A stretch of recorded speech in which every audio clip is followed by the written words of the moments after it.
और इसीलिए समाज की आस्था पर प्रहार करने के लिए समाज विरोधी तत्वों के द्वारा लगातार आज भी प्रयास हो रहे हैं, लगातार प्रयास हो रहे हैं।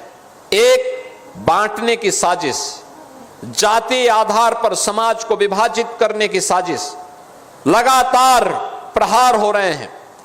और दूसरी ओर आस्था पर प्रहार। आप देख रहे होंगे लगातार कुछ ना कुछ ऐसी टिप्पणी जो भारत की सनातन आस्था को आहत करती हो, भारत और भारतीयता को अपमानित करती हो। इस प्रकार की साजिशें लगातार हो रही हैं। लेकिन हम सबको चाहिए कि सबसे पहले अपनी कमियों को हम दूर करें।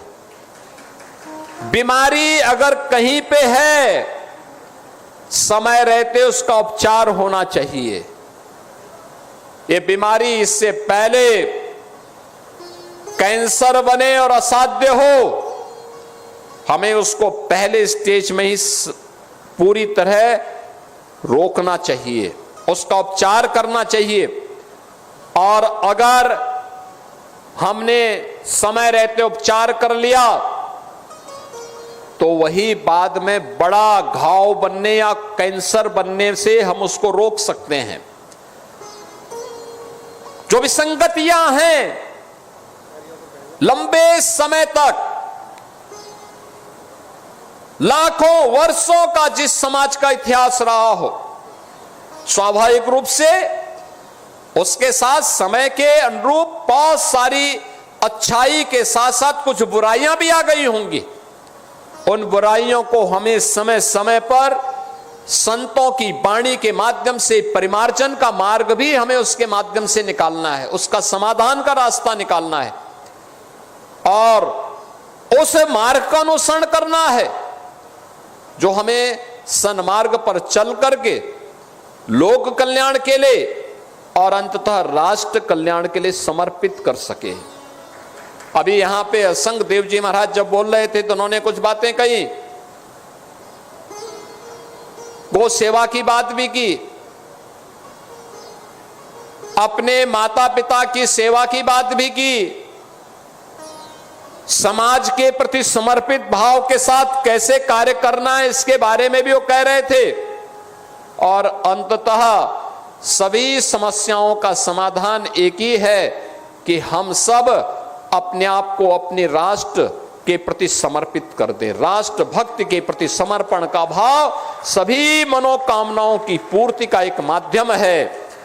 और यही तो भारतीय मनीषा ने कहा था, माता भूमि पुत्रोहम पृथिव्या। ये धरती हमारी माता है, ये केवल राष्ट्र एक टुकड़ा नहीं है, ये जमीन का एक टुकड़ा नहीं है, ये हमारे लिए मातृभूमि है, ये हमारी पितृभूमि है, ये हमारी पुण्य भूमि भी है। और मातृभूमि के प्रति, अपनी धरती माता के प्रति यह भाव हर भारतीय के मन में होना चाहिए। जैसे कोई भी भारतीय यह स्वीकार नहीं कर सकता कि उसकी मां को कोई गाली दे, कोई भी भारतीय इस प्रकार की बातें स्वीकार नहीं कर सकता है कि उसकी पितृ परंपरा को कोई अपमानित करे, कोई भी भारतीय यह स्वीकार नहीं कर सकता है कि उसकी आस्था के केंद्रों को कोई अपमानित करने का दुस्साहस करे।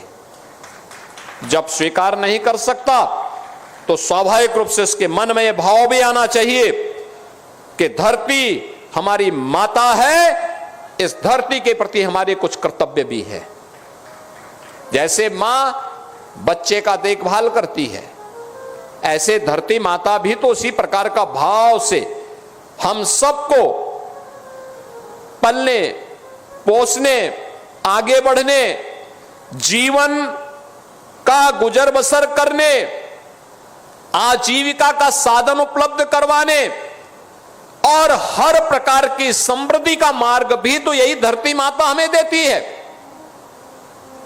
और उन सभी मनोकामनाओं की पूर्ति का माध्यम भी ये धरती माता ही जब बनेगी तो हमारा सब कुछ समर्पण होना चाहिए अपने राष्ट्र के प्रति। जिन कारणों से राष्ट्र की एकता और अखंडता कमजोर होती हो, जिन कारणों से हमारा देश कमजोर होता हो, उन कारणों से अपने आप को दूरी करना, उन कमियों को दूर करना, उन कमियों को समय रहते हुए समाधान निकाल देना अगर हम करते हैं तो जिस देश की आजादी के लिए हजारों नौजवानों ने अपना बलिदान दिया, जिस देश की सुरक्षा के लिए आज भी हमारे लाखों सैनिक सीमाओं की सुरक्षा के लिए दिन रात की परवाह के बगैर, सर्दी गर्मी बरसात की परवाह के बगैर भारत की सीमाओं पर डटे हुए हैं, सम और विषम परिस्थितियों का सामना करते हुए भी जहां पर टेम्परेचर -40 डिग्री तक नीचे गिर जाता है या रेगिस्तान में मई और जून में टेम्परेचर 50 डिग्री से ऊपर चढ़ जाता है, वहां पर भी सम और विषम परिस्थितियों का सामना करते हुए भारत का सैनिक जब भारत की सुरक्षा के लिए लग करके कार्य करता है, तब हम चैन की नींद सोते हैं, तब हर भारतीय अपने आप को सुरक्षित महसूस करता है। और ये लंबे समय से लगातार ये चला आ रहा है। क्या उस देश के प्रति हम अपने कर्तव्यों का एहसास अपनी वर्तमान पीढ़ी को या हर भारतीय के मन में करा पाएंगे? अगर ये भाव हमारे मन में आता है, कोई कारण नहीं कि भारत दुनिया की एक ताकत बन करके न उभरे।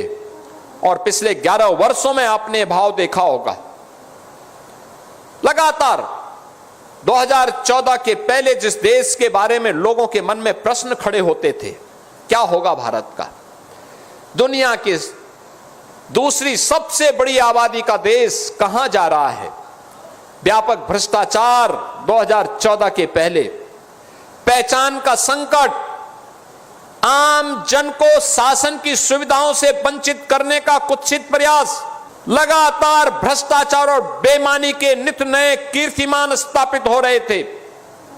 2014 में सौभाग्य से भारत माता के एक सपूत को देश का नेतृत्व मिला और नरेंद्र मोदी जी के नाम पर जब वह भारत माता का सपूत भारत के प्रधानमंत्री के रूप में भारत की सत्ता का संचालन करने लग गया, देखते ही देखते भारत की तकदीर भी और भारत की तस्वीर भी बदलती हुई नजर आई है।